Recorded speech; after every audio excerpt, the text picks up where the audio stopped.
Chapter number 2 के next topic की तरफ चले जा रहे हैं। एक शॉर्ट सा टॉपिक है। टॉपिक कुछ यूँ है, what are the main metabolic reactions occurring in a cell. बात आ गई है सेल की तरफ। मैं आपको पहले दिन बता चुका हूँ कि जो एक इंसान का सेल है ये एग्जैक्टली एक टैंकी की तरह होता है और इस टैंकी के अंदर तरह तरह के केमिकल्स भरे हुए हैं और ये तमाम के तमाम केमिकल्स आपस में रिएक्शन करते हैं, एक दूसरे के साथ रिएक्शन कर लेते हैं या ये केमिकल किसी और केमिकल के साथ रिएक्ट कर लेते हैं। तो उनके रिएक्शन करने की वजह से आपके सेल के अंदर एनर्जी प्रोड्यूस हो जाता है जिसे हम अपने मुख्तलिफ बॉडी एक्टिविटीज़ के लिए यूज़ करते हैं। पहली बात। दूसरी बात यह है कि ये जो जितने भी केमिकल्स हैं सेल के अंदर ये आपस में एक दूसरे के साथ मिल जाते हैं। इनके मिलने से कोई तीसरा मालिक्यूल भी बन जाता है। तो सवाल पूछने वाला बंदा यही आपसे कह रहा है कि एक सेल के अंदर जो मेटाबॉलिक रिएक्शंस हैं वो कौन कौन से मेटाबॉलिक रिएक्शंस हैं। तो उस टैंकी के अंदर दो तरह के केमिकल रिएक्शंस हो रहे हैं। तो there are two types of chemical reactions occurring in a cell. उनमें से जो पहला रिएक्शन है उसे कहा जाता है कंडेंसेशन और जो दूसरा टाइप है उसे कहा जाता है हाइड्रोलाइसिस। दो तरह के केमिकल रिएक्शंस आपके सेल के अंदर होते हैं और अब हम इन दोनों केमिकल रिएक्शंस को देखेंगे कि ये दोनों केमिकल रिएक्शन सेल के अंदर होते हैं तो इनसे क्या बनता है या ये क्या क्या काम कर रहे होते हैं। तो जो पहला रिएक्शन है उसे कहा जा रहा है कंडेंसेशन। डेफिनेशन लिखिएगा, फिर उसके बाद हम आगे चल के वो एलेबोरेट कर लेते हैं कंडेंसेशन में क्या होता है।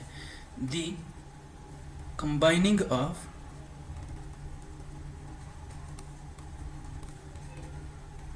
To smaller molecules to form a larger molecule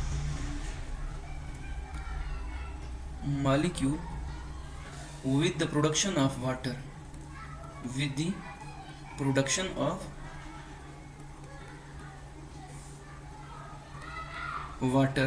is called as condensation। अब इस डेफिनेशन के अंदर दो कंडीशंस रख दिए गए हैं। पहले जो भी आपस में मॉलिक्यूल मिल रहे हैं वो तमाम के तमाम मॉलिक्यूल साइज में छोटे होने चाहिए। पहले जो मॉलिक्यूल बन रहे हैं उसकी निस्बत ये मॉलिक्यूल छोटे होने चाहिए। दूसरा, इस केमिकल रिएक्शन में लाजमी है कि पानी का एक मॉलिक्यूल बने, एक या एक से ज़्यादा, लेकिन एटलीस्ट पानी का एक मॉलिक्यूल बने। तो क्या रहा है ये रिएक्शन, ये कह रहा है कि इस रिएक्शन ये डेफिनेशन ये कह रहा है कि इस रिएक्शन के दौरान छोटे साइज के मॉलिक्यूल्स आपस में कुछ इस तरह से मिलें कि इनके मिलने से पहले एक बड़े साइज का मॉलिक्यूल बने, साथ में उस मॉलिक्यूल के साथ आपको पानी का एक मॉलिक्यूल भी दिखाई दे। ऐसे रिएक्शन को नाम दिया जाता है कंडेंसेशन का। यानी कि उस सेल के अंदर, उस टैंकी के अंदर ऐसा भी रिएक्शन हो रहा है कि उस रिएक्शन में दो बड़े साइज के जो छोटे साइज के मॉलिक्यूल आपस में मिल जाते हैं, मिल के एक बड़े साइज का मॉलिक्यूल बनाते हैं और उनके मिलने से फिर पानी का भी एक मॉलिक्यूल बन रहा है। तो आप जरा देखें, पानी बन के भाग रहा है, पानी निकल के कहीं और जा रहा है। डिटेल में देखते हैं, एग्जांपल के साथ देखते हैं। ऐसा रिएक्शन अक्सर होता क्या है, क्यों है ऐसा रिएक्शन कंडेंसेशन का अक्सर तब होता है जिसमें हमारे पास जो माइक्रो मॉलिक्यूल्स हैं वो कंडेंस होके मैक्रो मॉलिक्यूल में कन्वर्ट हो जाते हैं।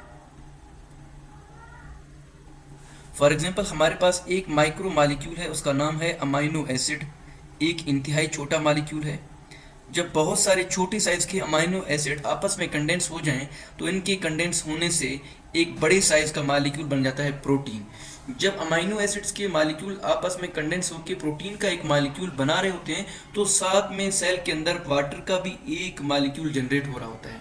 या आप ये कह दीजिएगा सेल के अंदर जो ग्लूकोज एक शार्ट साइज का, एक छोटे साइज का मॉलिक्यूल है, तो बहुत सारे ग्लूकोज जब आपस में मिल जाते हैं तो एक बड़े साइज का मैक्रो मॉलिक्यूल बनाते हैं और उस बड़े मॉलिक्यूल को नाम दिया जाता है कार्बोहाइड्रेट का। लिपिड एक छोटे साइज का मॉलिक्यूल है। अब छोटे छोटे लिपिड के मॉलिक्यूल आपस में मिल जाते हैं और सेल के अंदर फैट्स बनाते हैं। तो न्यूक्लियोटाइड एक छोटे साइज का मॉलिक्यूल है जिसके मिलने से आरएनए या डीएनए बन जाता है। तो अब हम देख रहे होते हैं, एग्जाम्पली हम इस बात को प्रूव कर देते हैं कि कैसे एक छोटे साइज का मॉलिक्यूल बड़े साइज का मॉलिक्यूल बना रहा है। आप लोग ये कह रहे हैं कि ये अमल अमाइनो एसिड के अंदर देखा गया है और आपको अमाइनो एसिड का स्ट्रक्चर बहुत अच्छे से याद है, जिसमें आपने पढ़ा है कि इसमें अल्फा कार्बन होता है जिसके सामने कार्बोक्सिलिक एसिड लगा होता है। कार्बोक्सिलिक एसिड बच्चे एक फंक्शनल ग्रुप है जिसके बारे में हम इंशाल्लाह अगली वीडियो में पढ़ेंगे, देखेंगे कार्बोक्सिलिक एसिड क्या होता है। अल्फा कार्बन के ऊपर यहाँ पर लगा होता है हाइड्रोजन, नीचे यहाँ पर मिस्टीरियस मॉलिक्यूल लगा है और इसके पीछे दूसरा functional group amine functional group लगा हुआ है। अब ये भी एक फंक्शनल ग्रुप है, कार्बोक्सिलिक एसिड भी एक फंक्शनल ग्रुप है, जिसके बारे में हम अगले लेक्चर में पढ़ेंगे। तो ये एक छोटी साइज का अमाइनो एसिड बन गया। इसी अंदाज में ये एक और मॉलिक्यूल है अमाइनो एसिड का, जिसके सामने अल्फा कार्बन के सामने कार्बोक्सिलिक फंक्शनल ग्रुप लगा हुआ है, हाइड्रोजन, नीचे यहाँ पर रिमेनिंग ग्रुप, पीछे की तरफ यहाँ पर अमाइन ग्रुप लगा हुआ है। अब बच्चे याद रखना, जब एक छोटे साइज का मॉलिक्यूल दूसरे मॉलिक्यूल के करीब आ जाता है तो सेल के अंदर एंजाइम्स हरकत में आ जाते हैं, एंजाइम्स हरकत में आ जाते हैं और एंजाइम्स इन दोनों मॉलिक्यूल के अंदर छेड़छाड़ करना शुरू कर लेते हैं। वो एंजाइम होते हैं सिंथेज एंजाइम, वो खास टाइप के एंजाइम होते हैं जिन्हें हम नाम दे रहे हैं सिंथेज एंजाइम। इस एंजाइम की छेड़छाड़ करने की वजह से क्या होता है, लेट्स सपोज ये अमाइनो एसिड है, ये अमाइनो एसिड इस अल्फा कार्बन के पहले फंक्शनल ग्रुप को भी थोड़ा सा छेड़छाड़ कर लेते हैं, या फिर दूसरा मॉलिक्यूल जो करीब वाला है उसके दोनों जो डिफरेंट फंक्शनल ग्रुप है उनके अंदर छेड़छाड़ करने की कोशिश कर लेते हैं। अब इस सिंथेज एंजाइम की वजह से जो ये पहला अमाइनो एसिड है, इसके अंदर जो कार्बोक्सिलिक एसिड का हाइड्रोक्साइल ग्रुप लगा हुआ है, ये आके इस छेड़छाड़ करने की वजह से इस कार्बोक्सिलिक एसिड के अंदर जो हाइड्रोक्साइड लगा हुआ है इसको यहाँ से निकाल के एलिमिनेट करके कहीं और भेज देते हैं और ये जगह खाली रह जाता है। जब ये जगह खाली रह जाता है तो OH के ऊपर नेगेटिव चार्ज है, जब ये चला गया तो पीछे एक पॉजिटिव चार्ज क्रिएट हो जाता है। अब जो सिंथेज एंजाइम इसके ऊपर आके एक्ट करेगा वो यहाँ से इस हाइड्रोजन को एलिमिनेट कर देगा, तो ये हाइड्रोजन भी यहाँ से एलिमिनेट हो गया और ये भी साइटोप्लाज्म के अंदर कहीं चला जाता है। अब आपको मालूम है हाइड्रोजन के अंदर हमेशा एक प्रोटॉन होता है, तो इसकी वजह से यहाँ पर पॉजिटिव चार्ज है। अब जब ये पॉजिटिव चार्ज निकल गया तो पीछे रह जाता है नेगेटिव चार्ज, जिसकी वजह से क्या होगा कि अब दोनों मॉलिक्यूल देखेंगे कि भाई हम छोटे साइज के मॉलिक्यूल थे, हमारे ऊपर छेड़छाड़ हो गया, जिसकी वजह से हम छोटे साइज के हैं तो हमारे ऊपर कोई भी आके तोड़फोड़ कर पा रहा है, तो ये पॉजिटिव चार्ज को कह देता है कि सामने नेगेटिव वाले चार्ज के साथ इंटरेक्ट कर लो, जिसकी वजह से ये पॉजिटिव सामने पड़े हुए नेगेटिव के साथ इंटरेक्ट कर लेता है, जिसकी वजह से ये दोनों मॉलिक्यूल आपस में जुड़ जाते हैं और यूं इनके साथ कोई और अमाइनो एसिड जुड़ता है, फिर और अमाइनो जुड़ता है, एसिड जुड़ता है जाता है और यूं हमारे सामने एक बड़े साइज का मॉलिक्यूल प्रोटीन बनाता है। अब आप देख रहे हैं प्रोटीन तो बन गया, एक बड़े साइज का मॉलिक्यूल तो बन गया, लेकिन पीछे आप रह गए देख रहे हैं कि यहाँ पर हाइड्रोक्सिल ग्रुप भी रह गया है और यहाँ पर हाइड्रोनियम आयन भी रह गया है। अब ये दोनों मॉलिक्यूल भी आपस में रिएक्ट करते हैं और रिएक्ट करके प्रोटीन के साथ साथ पानी का भी एक मॉलिक्यूल बनाते हैं। तो क्या हो रहा है इस रिएक्शन में, आप ये देख रहे हैं एक छोटे साइज का अमाइनो एसिड दूसरे छोटे साइज के एक अमाइनो एसिड के साथ मिलके बड़े साइज का प्रोटीन और पानी का एक मॉलिक्यूल बना रहा है। ऐसे केमिकल रिएक्शन को हम नाम दे रहे होते हैं कंडेंसेशन का। तो बच्चे आप जरा देखिएगा, मैंने एक इमेज यहाँ पे जनरेट की हुई है कि इस रिएक्शन में पानी का एक मॉलिक्यूल बनता है और बन के निकल के भाग रहा है।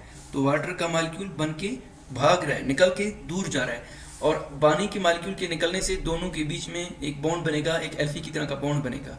इस रिएक्शन को हम नाम दे रहे हैं कंडेंसेशन का। अब ये जो कंडेंसेशन है ये अमाइनो एसिड्स के बीच में भी होता है, ग्लूकोज के बीच में भी होता है और पेप्टाइड लिपिड्स के बीच में भी हो रहा होता है। बच्चे याद कर लीजिएगा, जब यही लिंकेज बन रहा है, बीच में जो बॉन्ड बन रहा है, अगर अमाइनो एसिड्स के बीच में बनता है तब हम इसको नाम देते हैं पेप्टाइड लिंकेज, यानी कि condensation forms peptide linkage between two amino acids. जब ये कार्बोहाइड्रेट ग्लूकोज और ग्लूकोज को मिला रहा होता है तब उस वक्त हम नाम देते हैं condensation forms glycosidic linkage between two glucose molecules. जब ये फैट्स के बीच में बन रहा होता है तो उस वक्त हम इसको नाम देते हैं ईस्टर बॉन्ड का, कि वहाँ पर ये ईस्टर बॉन्ड बना रहा होता है। और अगर ये न्यूक्लियोटाइड के बीच में बन रहा होता है तो उस वक्त हम नाम देते हैं न्यूक्लियोटाइड के बीच में, तो उसको नाम देते हैं phosphoester bond, die Easter bond, sorry phospho die Easter bond का इसको नाम दे रहे होते हैं। तो ये नाम मैं आपको क्यों बता रहा हूँ अभी से, इन नाम को याद रखना, हो सकता हो एंट्री टेस्ट में पूछा जाए कि ग्लूकोज और ग्लूकोज के बीच में कौन सा मॉलिक्यूल लिंकेज होता है, ग्लाइकोसाइडिक लिंकेज। लिपिड के एक मॉलिक्यूल और दूसरे लिपिड के मॉलिक्यूल के बीच में कौन सा बॉन्ड होता है, ईस्टर बॉन्ड होता है। न्यूक्लियोटाइड और न्यूक्लियोटाइड की बात आपको याद होनी चाहिए। अब अगला जो रिएक्शन हम पढ़ने जा रहे हैं वो है hydrolysis.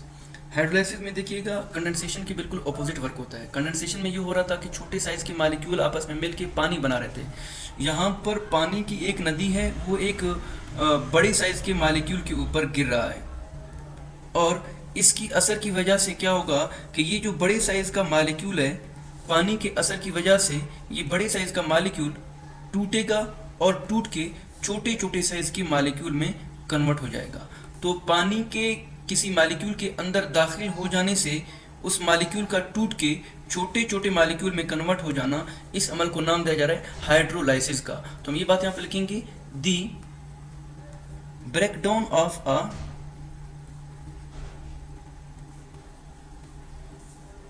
larger molecule into smaller molecules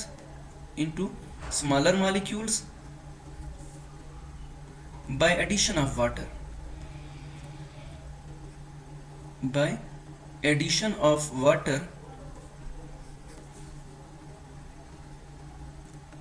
is called hydrolysis. By the addition of water, the breakdown of these larger molecules resulting into conversion into the smaller molecules. This particular procedure is known as hydrolysis. This process do also occurs in each and every molecule that is present inside the tanky of that specific cell. This process is present between protein, starch, glucose, each and every molecule. What this process do results in? It results in conversion of a macromolecule to be split into back its previous micromolecules. For example, we know that protein is a very large size molecule. Proteins upon hydrolysis yields amino acids. वहां पर हमारे पास carbohydrates हैं। Carbohydrates जब टूटेंगे तो ये इंतहाई छोटे size के ग्लूकोज के मॉलिक्यूल के अंदर कन्वर्ट हो जाएंगे। तो ये इस अमल का नाम है हाइड्रोलाइसिस। एक एग्जांपल देख लेते हैं। तो अगर देखिएगा, ये हमारे पास पानी है। पानी दौड़ के जब जाएगा तो प्रोटीन के अंदर दाखिल होगा, और प्रोटीन के अंदर आपको मालूम है कि जो अमाइनो एसिड्स हैं इनके बीच में पेप्टाइड बॉन्ड होता है।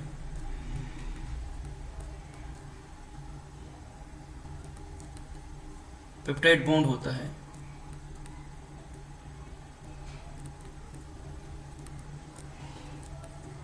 तो आप देख रहे हैं दो अमाइनो एसिड्स हैं। मैंने इनको एक रफ स्केच में ड्रा कर दिया है। यहाँ पर NH, आप देख रहे हैं दो अमाइनो एसिड है। अब होता क्या है कि ये अलग एक अमाइनो एसिड है और ये एक अलग अमाइनो एसिड है, जिन्होंने जो है ना आपस में पेप्टाइड बॉन्ड बनाया हुआ है। ये बीच में जो बॉन्ड बन रहा है ये है इस वक्त पेप्टाइड बॉन्ड, जो ऊपर के एग्जांपल में आपने देखा था। अब होता क्या है कि पानी जब इन प्रोटीन के अंदर दाखिल होगा, प्रोटीन के अंदर ऐड होगा, तो OH इस साइड पर आके बैठेगा वापस, और यहाँ पर H आके बैठेगा, और ये दोनों वापस में टूट जाएंगे। प्रोटीन टूट के पहले की तरह अमाइनो एसिड बनाएंगे। C डबल बॉन्ड OH, ऊपर जो अल्फा कार्बन है वहाँ पर हाइड्रोजन, नीचे रिमेनिंग ग्रुप, और यहाँ पर अमाइन ग्रुप लगा हुआ है। तो इस अंदाज में पहले की तरह एक अमाइनो एसिड बन गया। अब इस अमल को नाम दिया जाता है हाइड्रोलाइसिस। हाइड्रोलाइसिस में क्या होता है, एक बड़ी साइज का प्रोटीन का मॉलिक्यूल पानी के ऐड होने की वजह से, पानी अब की बार भाग के दूर नहीं जा रहा, पानी प्रोटीन के अंदर दाखिल हो रहा है और टूट के एक अमाइनो एसिड में कन्वर्ट होता है। इस अमल को नाम दिया जा रहा है हाइड्रोलाइसिस का। तो इस रिएक्शन के पढ़ने से, इन दोनों रिएक्शन के पढ़ने से हमें क्या समझ में आ गया? इनके पढ़ने से हमें ये समझ में आ गया है कि जो कंडेंसेशन है उसमें क्या होता है कि छोटे साइज के मॉलिक्यूल, जिन्हें हम नाम देते हैं माइक्रो मॉलिक्यूल्स, कंडेंसेशन में माइक्रो मॉलिक्यूल्स कन्वर्ट हो जाते हैं मैक्रो मॉलिक्यूल्स में, और हाइड्रोलाइसिस में इसका रिवर्स होगा कि जो मैक्रो मॉलिक्यूल्स हैं वो रिवर्स के टूट जाते हैं माइक्रो मॉलिक्यूल्स में। अगला जो रिएक्शन होगा वो होगा, अगला जो टॉपिक होगा वो होगा फंक्शनल ग्रुप के बारे में, कि कार्बो ऑक्सिलिक फंक्शनल ग्रुप क्या है, अमाइन फंक्शनल ग्रुप क्या चीज़ है। अगला टॉपिक हम उनके बारे में पढ़ेंगे।